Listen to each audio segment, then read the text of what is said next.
Laut yang tenang, dengan angin yang tak terdengar desahnya, menjadi bagian dari kehidupan masyarakat Bandengan, Jepara. Masyarakat hidup dari hasil berladang, mengukir kayu, dan sedikit melaut. Hari-hari terus bergulir, namun di hari tertentu, dalam penanggalan Jawa, banyak orang datang ke desa ini untuk sebuah ritual yang pada mulanya hanya diketahui oleh juru kunci. Mereka datang ke sebuah tempat di mana pohon lom yang besar dan tinggi menaungi tempat ini. Orang-orang menyebut tempat ini dengan ngelom. Mereka biasa mengartikan ngelom sebagai ungkapan hati atas sesuatu yang diinginkan. Disinilah suasana teduh yang mistis langsung terasa di batin setiap orang. Juru kunci kan hadir setiap waktu untuk selalu mengantar mereka berziarah. Di balik desas-desus dan kabar yang tersembunyi, konon ada orang-orang tertentu yang datang ke tempat ini berupaya mencari pesugihan. Betulkah ini ada? Dan apa yang terjadi di kemudian hari? Ikuti terus kisah ini.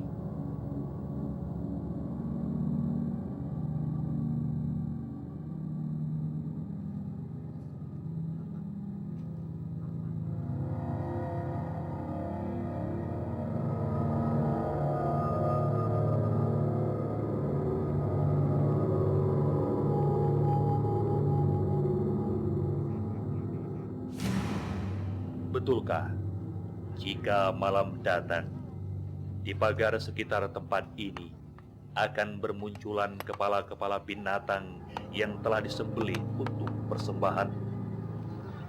Orang-orang hanya bisa mengisahkan dan juru kunci tak memberikan jawaban pasti. Dulu bucu saya itu ke rumahnya ibunya, ya, minggat istilahnya. Corjo ora wis dah. Lah minggat niku gampangane niku serian kali kula. Minggat niku temriku gamane ngresenu. Nek saged saya kali kula malih niku manganan sah ngelom beto wedhus. Ngoten. Lah sak teruse niku nung terus saya malih kira saya malih saniki nandang sakit. Lah sakit niku nung eling nek manganan samriki ndung niki kan keleksanani.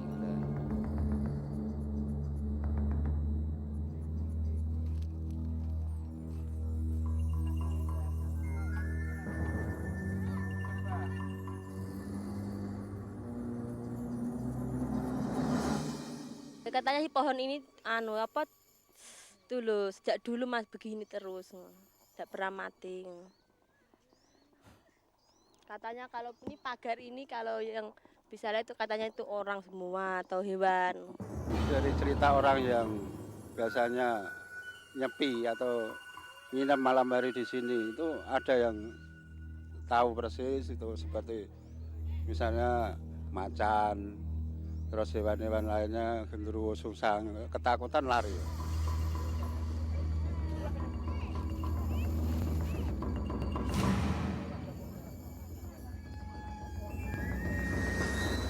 Pernah ke sana juga ya?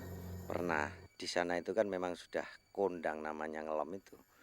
Ya perdatangan yang dari Bandung, Jakarta kemana-mana itu banyak yang berhasil di sana itu. Satu ya untuk mencari rezeki, untuk mencari jodoh, untuk segala macam. Apalagi kalau yang mencari rezeki jalan pintas.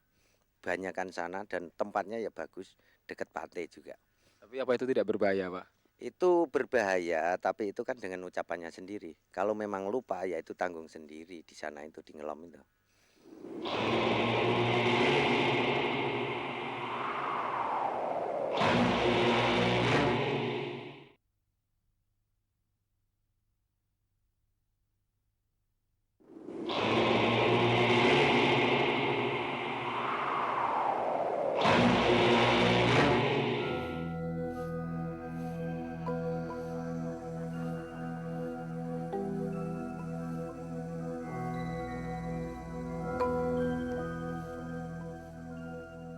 Kabar yang tersiar kemudian, beberapa peziarah yang datang ke tempat ini, ada yang berupaya mendapatkan kekayaan atau pesugihan. Benarkah hal ini ada?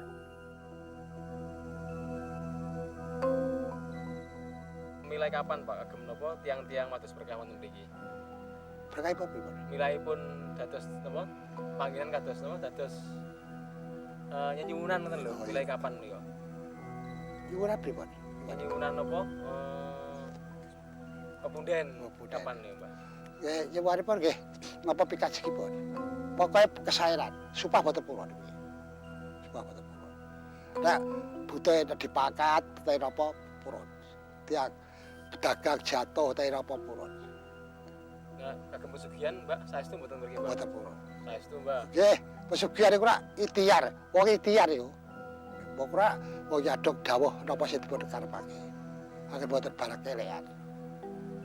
Terus Mbak mboten mengertos nyunyunipun tiang yang mriki mboten ngertos itu hak pribadi, Mbak. Nggih. Nek nglantaraken terus pundi, Mbah? Mulai nglantaraken mriki. Napanipun rurutanipun pripun niku? Latarake katur karepe tiase Nggih. tujuan iki. Nek kula kana ngarene kudu nggawa kembang telon. Kembang telon tradisi niku, tradisi.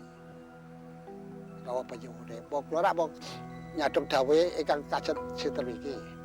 Napa karepe butuhe napa? Ingkang nyuwun apa berkah niku gadah kewajiban mriki rutin mboten, Mbah? Mboten. Entah maringi napa ngoten Nggih, nggih. bulan napa ngoten. Nggih. Tur kula nggih boten tekan. Katun karepe. Katun karepe.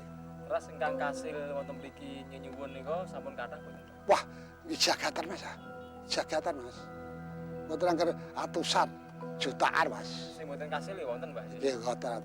Katur patep Mas, katur patep. Kathahipun nek mboten kasil kaya napa niku, Mbah? Oh, pikirane anu ragu-ragu Mas, ragu-ragu.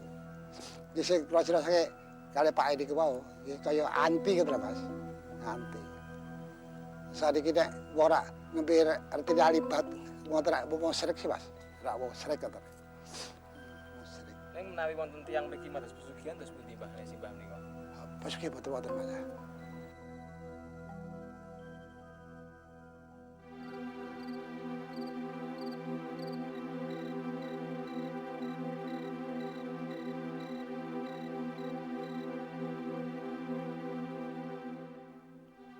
Pemirsa, bukan hal yang ganjil jika tiba-tiba ada peziarah yang datang ke tempat ini membawa ayam, kambing, bahkan kuda. Itu semua akan disembelih, dimasak, dan kemudian dikendurikan bersama penduduk di sekitar tempat ini. Apa sebetulnya yang terjadi dalam peristiwa itu? Baiklah pemirsa, marilah kita ikuti apa yang ada di balik pesugihan.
Di hari-hari tertentu, memang juru kunci sering terlihat mengantar seorang peziarah menyusuri pantai dan akhirnya memanjatkan keinginan di Ngelom.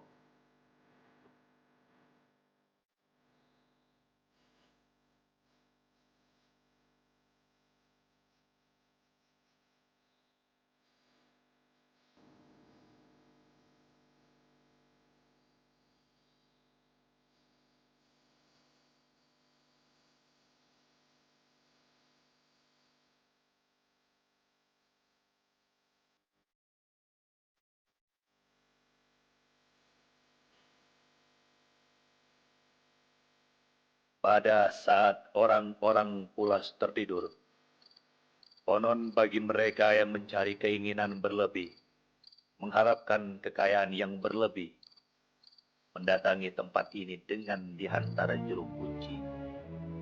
Setiap langkah adalah pertaruhan.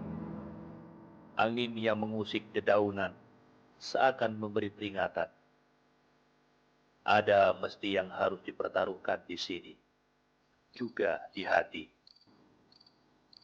Namun ada saja orang-orang yang bertekad bulat mencari rezeki dengan jalan gaib.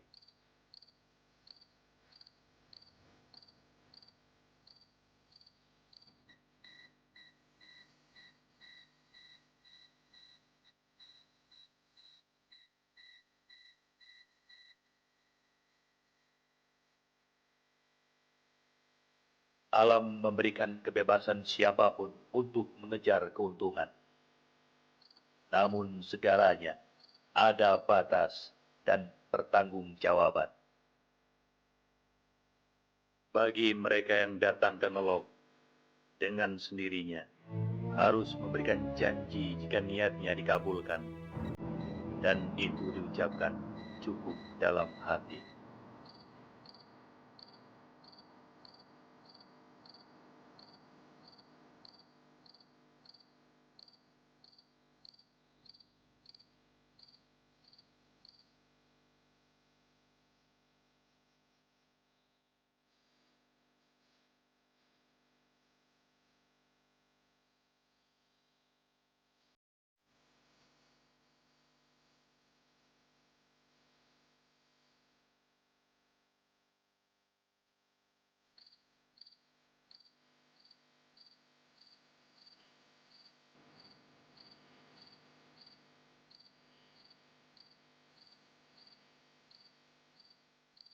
Konon saat berbalik pulang, beberapa peziarah merasa seakan ada beberapa sosok yang terus menatap dan mengharap kepergian.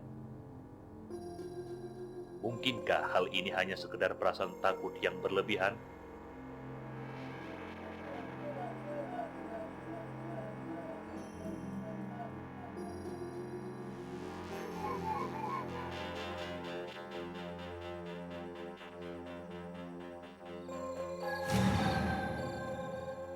Yang jelas, persembahan juga harus selalu dilaksanakan di rumah.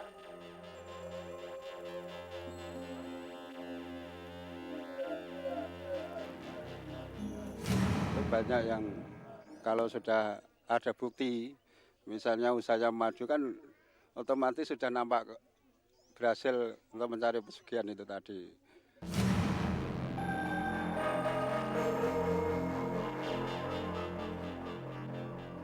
Bagi sebagian orang, uang memang sangat didewakan. Seakan-akan harga diri dan martabat terletak di atas tumpukan rupiah.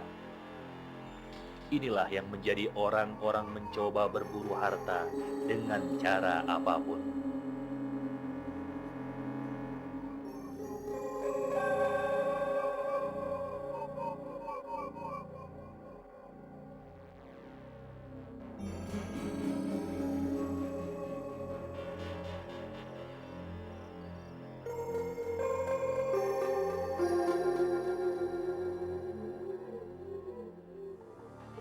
Dan konon, jika orang gampang mendapatkan uang, maka gampang pula sirnanya. Tersiar kabar, seseorang yang pernah ziarah ke Ngelom mendapatkan peristiwa maha dahsyat dalam hidupnya. Pak, duit yang kemarin Bapak kasih hilang. Setiap uang datang, paginya hilang. Malam mendapatkan keuntungan, paginya raib.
Uang di lemari hilang lagi. Ini udah kedua kali loh, Pak. Mesti Bapak yang ambil. Misteri pesugihan pun mulai menampak di sini. Sesaji digelar dan kemarahan karena dendam disampaikan kepada yang gaib, kepada yang telah memberikan pesugihan. Mereka ingin siapa yang mencuri haruslah mati.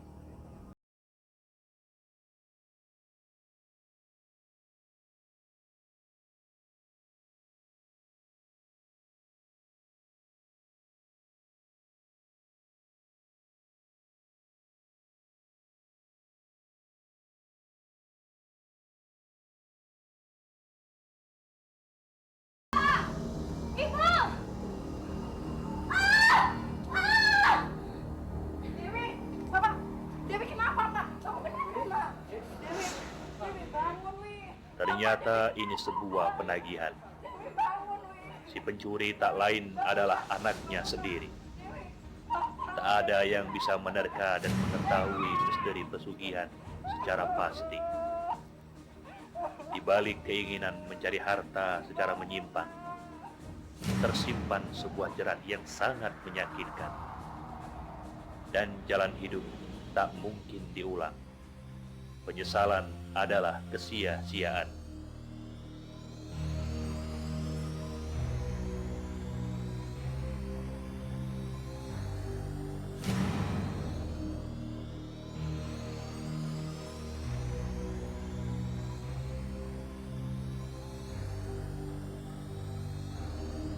Untuk mencari sesuatu di tempat-tempat yang bersifat mistis, katakan itu entah mencari pesugihan atau mencari kekuatan dan lain sebagainya, meminta pertolongan dan apapun jenisnya selain kepada yang maha kuasa yaitu Allah, jelas itu musyrik.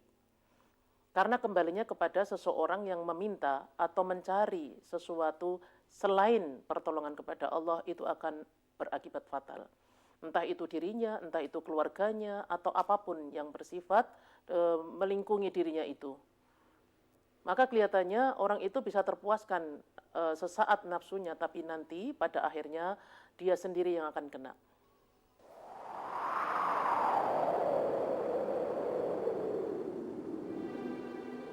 Demikianlah tadi pemirsa, misteri yang ada di balik tempat ritual ngelong.